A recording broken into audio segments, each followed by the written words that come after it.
Hello everyone, welcome to Aaradha by classes. जो 11th class की series चल रही है उसमें से हमने जिम्नोस्पर्म के बेसिक कैरेक्टर किए थे कल। आज हम करेंगे life cycle of gymnosperm.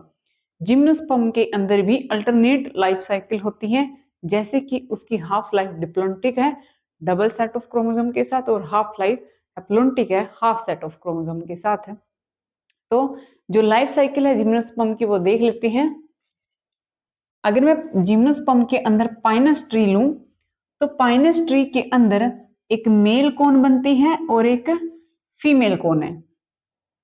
Male cone और फीमेल कोन, पहले हम फीमेल कोन की बात कर लेते हैं। आपको पता है कि पाइनस के अंदर कोन्स बनती हैं, स्ट्रोबिलाई बनती हैं।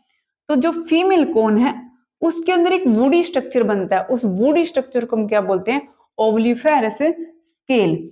उस स्केल के अंदर माइक्रोस्पोरेंजियम बनता है, मेगास्पोरेंजियम बनता है, न्यूसेलस बनता है।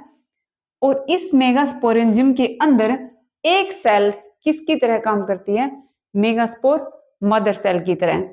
और ये मेगास्पोर मदर सेल के अंदर जब भी म्योसिस होगा, हम क्या कर रहे हैं? फीमेल पार्ट कर रहे हैं। फीमेल पार्ट में हमने क्या किया कि जो फीमेल कोन्स है वो फीमेल कोन मेगास्पोरेंजियम बना रही है। उस फीमेल कोन के अंदर मेगास्पोरेंजियम न्यूसेलस है, और मेगास्पोर मदर सेल क्योंकि वो डिप्लॉयड है तो वो क्या कर सकती है? म्योसिस कर सकती है।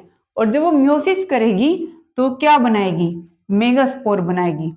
और म्योसिस के ड्यूरेशन में जो मेगास्पोर बना है उस मेगास्पोर को क्या बोल रहे हैं हम? हैप्लॉइड बोल रहे हैं। क्या बोल रहे हैं? क्योंकि वो म्योसिस से बना है, रिडक्शन डिवीजन है म्योसिस, क्रोमोसोम नंबर हाफ हो जाते हैं। तो वो किससे बना है? म्योसिस से बना, क्या बना है? मेगास्पोर।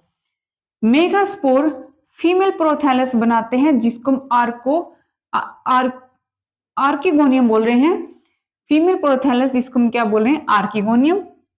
और अगर इसी आर्किगोनियम के अंदर, क्योंकि हम एंजियोस्पर्म में करेंगे, अगर आर्किगोनियम के अंदर डबल फ्यूजन होता है, ट्रिपल फ्यूजन होता है, 2 बार फर्टिलाइजेशन होती है, तो यहां से क्या बनेगा? एंडोस्पर्म। लेकिन अगर आर्किस्पोरेंजियम के अंदर एग है और फ्यूजन हो रहा है तो वहां से oospore बनेगा। oospore क्या है? एक फीमेल स्ट्रक्चर है जिसके अंदर एग होता है। और oospore यहां तक हमने कर लिया। कौन सा पार्ट? Female part. ये जितनी भी जर्नेशन है स्पोरोफिटिक है और ये डिप्लोन्टिक है। इसके अंदर डिप्लॉयड नंबर ऑफ सेल्स हैं इन ईच सेल, चाहे वो ओविफेरस स्केल की है, मेगास्पोरेंजियम न्यूसेलस, या फिर मेगास्पोर मदर सेल, सारी की सारी सेल कैसी हैं? डिप्लॉयड। जहां से म्योसिस स्टार्ट होगा वहां से कौन सी जनरेशन स्टार्ट हो जाएगी? हैप्लोफेज या गैमेटोफिटिक फेज। यहां बात कर लेते हैं मेल कोन की। मेल कोन के अंदर क्या है? माइक्रोस्पोरोफिल्स हैं। हमने पढ़ा था कि ऐसी लीव्स जिसके ऊपर मेल या फीमेल पार्ट लगता है उसको हम क्या बोल रहे हैं? माइक्रोस्पोर। अगर मेल पार्ट है तो क्या बोलेंगे? Microsporophylls. Phyll use for the leaves. Microsporophylls के अंदर क्या बनेगा? उन लीव्स के अंदर क्या बनेगा? या उनके ऊपर एक आउटग्रोथ आ जाएगी, उस आउटग्रोथ पे क्या बनेगा?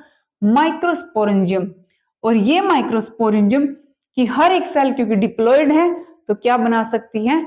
Microspore mother cell. नाम से याद रखना, मेगास्पोर हमेशा एग बनाएगा और एग हमेशा साइज में बड़ा होता है, लेकिन माइक्रोस्पोर क्या बनाएगा? मेल गैमेट बनाएगा जो साइज में छोटा होता है। माइक्रोस्पोर मदर सेल में भी म्योसिस हुई, क्या बना है?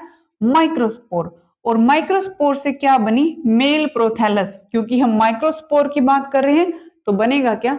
Mail prothallus. अब हम एंथ्रेडियम की बात कर लेते हैं। एंथ्रेडियम की बात कर लेते हैं। एंथ्रेडियल सेल जिसके पास मेल गैमेट है वो भी तो हैप्लॉइड ही है। तो यहां से क्या स्टार्ट हो गया कि these are the haploid structures. और जब 2 हैप्लॉइड स्ट्रक्चर मेल और फीमेल के आपस में फ्यूजन करते हैं, फर्टिलाइज करते हैं, तो एक स्ट्रक्चर बनाते हैं जिम्नोस्पर्म के अंदर जिसको हम क्या बोले? oospore। और ये oospore अभी भी किसके अंदर है? फीमेल के अंदर, क्योंकि चल के कौन आ रहा है? मेल आ रहे हैं। Male gametes move to the female part, female gamete for the fertilization and this structure are the oospores। तो ये oospores अभी 2n है, फर्टिलाइज है। और जिम्नोस्पर्म के अंदर जब फर्टिलाइजेशन होगी या किसी के भी अंदर जब फर्टिलाइजेशन होगी तो क्या बनेगा? जाइगोट। जाइगोट जब थोड़ा आउटग्रोथ करेगा तो उसको हम क्या बोलेंगे? एम्ब्रियो। और एम्ब्रियो से क्या बन रहा है यहाँ पे? सीड। लेकिन इनके सीड अभी भी क्या है? विदाउट कवरिंग है। In gymnosperm, seeds are present but without cover because their ovary is present but without ovary wall।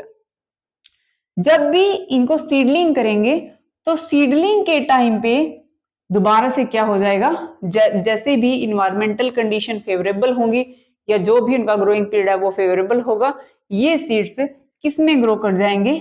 Pinus tree के अंदर दोबारा से। ये अल्टरनेटिव जनरेशन है क्योंकि एक के अंदर हमने डिप्लोन्टिक फेज देखा, एक के अंदर हैप्लोन्टिक। और हैप्लोन्टिक फेज कब स्टार्ट हुआ? जब डिप्लॉयड सेल के अंदर म्योसिस स्टार्ट हुई थी। ये जिम्नोस्पर्म की लाइफ साइकिल है जो हर एक कॉम्पिटिटिव एग्जाम के लिए बहुत ही इंपॉर्टेंट है। और 11th के लिए या फिर किसी नीट एग्जाम के लिए KVS, NVS tier 2, state TGT science and PGT biology के लिए। अगर आपको state TGT science, state PGT bio, KVS, NVS tier 2 की प्रिपरेशन करनी है तो चैनल को लाइक करें, सब्सक्राइब करें और शेयर करें। Thank you so much.